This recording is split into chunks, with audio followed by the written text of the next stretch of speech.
5টা স্মার্ট ইংরেজি word share করব যেটা আপনার নর্মাল ইংরেজিকে আরো স্মার্ট করে তুলবে। The very first one is affluent, which is the synonym of rich. Rich মানে কি? ধনী, তাই না? affluent মানেও কিন্তু ধনী, তবে রিচ শব্দটা নর্মাল, affluent শব্দটা একটু অ্যাডভান্স কিংবা একটু স্মার্ট। এক্সাম্পল যদি বলতে চাই, মাই ফ্রেন্ড ইজ affluent, আমার বন্ধু অনেক ধনী। এইবার আপনি রিচ না বলে affluent বললেন, যে কারণে আপনার ইংরেজিটা আরো সুন্দর হয়ে গেল। Second one is appealing. appealing appealing মানে কি? যে স্পর্শকাতর বা খুব সুন্দর কোনো একটা কিছু, সুন্দরের থেকেও আরো বেশি কোনো কিছু, যেটা আমাদের কাছে অনেক ভালো লাগে বা আমাদের একান্ত প্রিয়, এমন কোনো কিছুকে আমরা appealing বলতে পারি, তাই না? যেমন আমি যদি বলি my village is somehow very appealing, or more appealing, আমার গ্রামটা কোনোভাবে একটু বেশি ভালো লাগার। সো এই ধরনের এই যে শব্দগুলো, যে এই যে ফিলিংটা আমার, যে আমার বেশি ভালো লাগার বা খুব কাছের, এইটা বোঝাতে আপনি appealing বলতে পারেন, তাই না?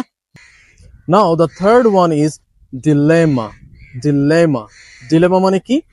দুইটা সিদ্ধান্ত আছে, আপনি ডিসাইড করতে পারছেন না যে আপনি কোনটাকে পিক করবেন, তাই না? বা দুইটা বিষয়বস্তু আপনি বুঝতেই পারছেন না যে কোনটা আসলে আমার নেওয়া উচিত। এই ধরনের সিচুয়েশনকে আসলে ডিলেমা বলে। এক্সাম্পল স্বরূপ কি বলা যায়? ধরুন আপনি সকালের নাস্তায় কি রুটি খাবেন নাকি ভাত খাবেন, ডিসাইড করতে পারছেন না। আপনি বলতে পারছেন যে I M in dilemma, I am in dilemma. আপনি কি জব করবেন নাকি বিজনেস করবেন সেটা বুঝে উঠতে পারছেন না, আপনি কি বলবেন? I am in dilemma to choose my career. আমার ক্যারিয়ারটা চুজ করার ক্ষেত্রে আমি ডিলেমায় আছি, মানে আমি বুঝতে পারছি না কি নিব আসলে। আমি আমি কি জব নিব নাকি বিজনেস নিব। সো এই যে অবস্থাটা, এটা বোঝানোর জন্য ডিলেমা বলি আমরা, তাই না? Very smart word, very advanced word. Number 4, mesmerised. Mesmerised মানে হলো মনোমুগ্ধকর। কোন একটা কিছু খুব সুন্দর, আমি দেখে আমার ভালো লাগছে বা আমি মনোমুগ্ধ, এটা বোঝাতে আমি বলতে পারছি I am মেসমোরাইজড।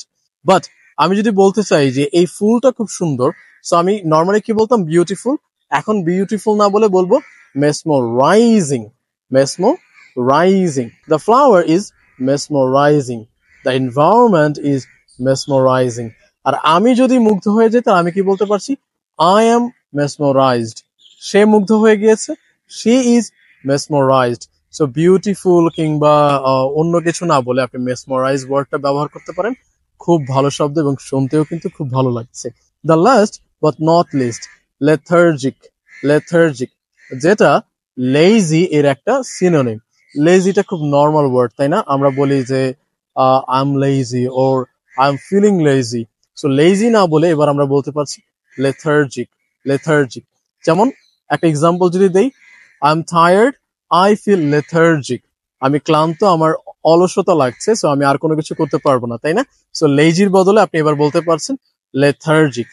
These were the 5 words I wanted to share with you guys. So let's meet again with another video.